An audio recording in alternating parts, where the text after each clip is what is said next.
Enabling two-factor authentication 2FA on your Magic Eden account adds an extra layer of security.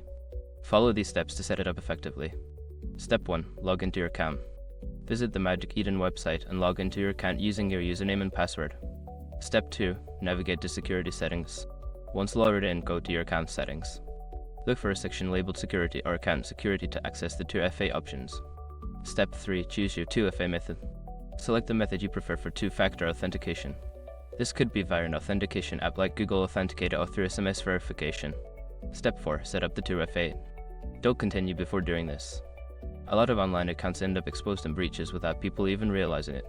Use SROC to constantly monitor your email accounts and get alerted immediately if your information gets leaked online. It scans billions of breach records 24/7 in the background. And honestly, for a few dollars a month, it's something everybody should probably have. Link in the description. Step 5. Confirm and save changes. After entering the verification code from your chosen method, confirm the setup. Make sure to save your changes to ensure 2FA is activated on your account. By following these steps, you can enhance the security of your Magic Eden account with two-factor authentication. Always remember to keep your authentication method secure and updated.